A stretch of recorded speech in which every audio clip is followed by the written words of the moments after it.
Hey guys, and welcome. Today, after being asked in stream many times, I thought it would be useful to talk about several ways in which you can avoid burnout in Satisfactory. And of course, if you do have any questions, by all means you can put them in the comments below. I'll try to get back to you, or you can join me on Twitch to ask me live.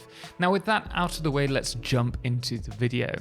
Now firstly, and most importantly, we need to remember that Satisfactory is a game, and it shouldn't ever feel like you're being forced to play. Sometimes there is like an element of a labor of love in this game, and though this has been very much reduced by the presence of blueprints, it's not entirely removed from the game. And also with update 7 out to the masses tomorrow, make sure to check out my top tips on blueprints. I'll put a link in the top right hand corner now for you to check out.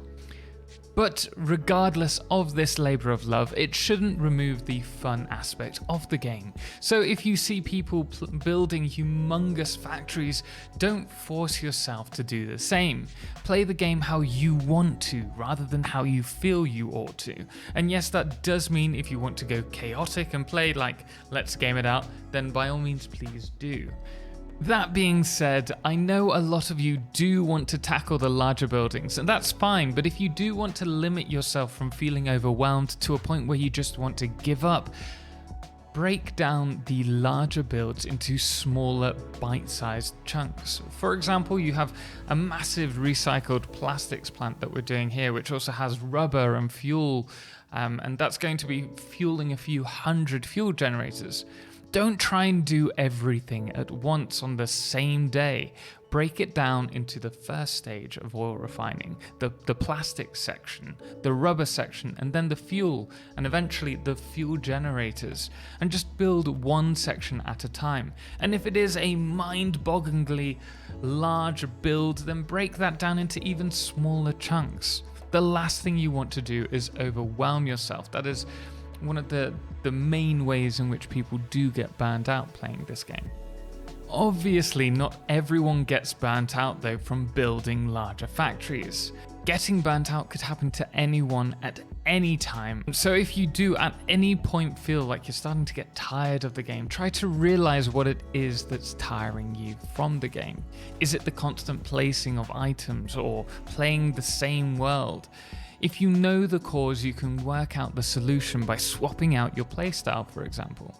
If you're tired of placing items over and over again, consider downloading a mod that will allow you to copy and paste much larger blueprints. Or if you're bored of playing the same world, start over. Or download some new mods to play with. You could even just change your playstyle. If you're sick of building long factory lines, how about just trying to focus on the decoration for once? Personally, for me, I do play a lot of Satisfactory, and I do this for countless hours each week. It's part of, well, it's my job now. And there have been times where I've started to get tired out of the game, and it's been super important for me to nip that in the bud.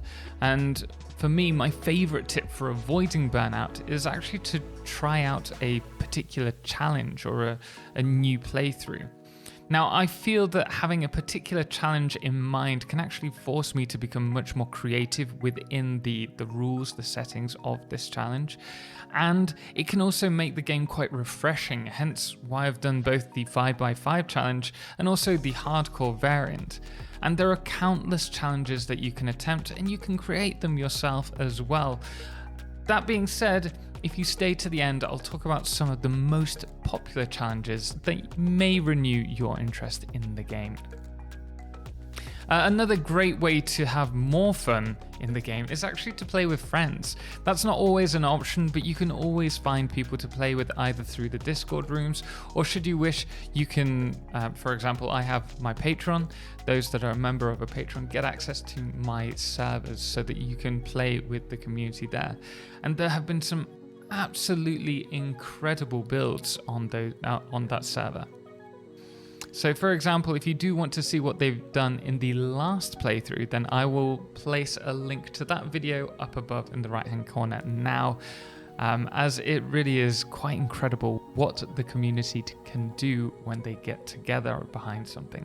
Sometimes though, changing the way you play Satisfactory just isn't enough. Sometimes we do have to have a break, and that's okay. That's why you'll see me playing Valheim or some other games on the channel from time to time.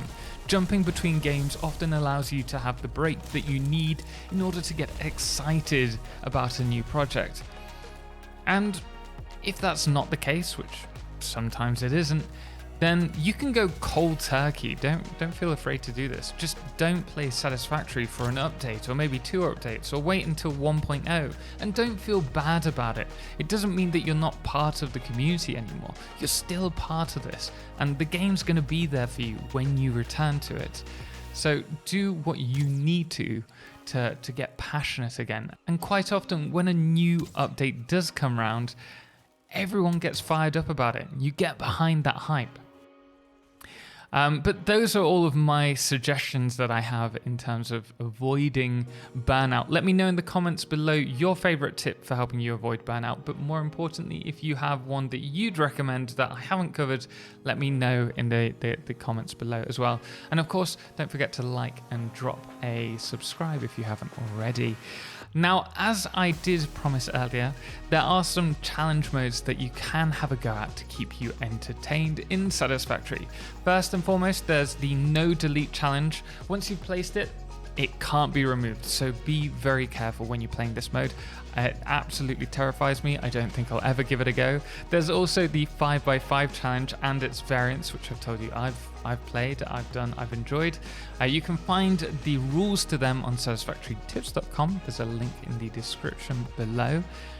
And another thing that you can do is focus on building each factory within the blueprint designer. So this is a new challenge that I've just thought about. But for example, here I've created an aluminium alclad sheet factory, and this is just the first rendition. It's not very clean, but I can get everything that I need from the very basic materials to producing aluminium alclad sheets in this 4x4 grid. So why not try doing something like that? Maybe make computers within the blueprint designer from scratch. I'm sure it's possible. Get creative with it. You could also, speaking of creative, do a creative playthrough using Pack Utility to do the creative mode. Or you could maybe do a load balancers only playthrough. Or if you only ever play with load balancers, why not try it with manifolds? There's also the no foundation challenge, which sounds horrendous to me. Obviously, you just don't place anything on foundations. Or you could create a world that can only run off coal power generators. So that's compacted coal or coal. Or the other option is maybe you want to play with just thermal generators. Of course, you'll have to go into creative mode and build them first and foremost. But it's certainly an interesting way in which you can bring a little bit of nuance to your Satisfactory playthrough. The world is at your fingertips. But guys, thank you so much for watching, and as always, thank you to all of our amazing supporters, most notably our Solar Eclipse patrons, James Owen, Firefless and Trebor, as well as our Lunars, the Calamity, Ben and Star, and our Blood Moon of the day, which today is Papa Snoozy. Until next time, as always, ciao for now.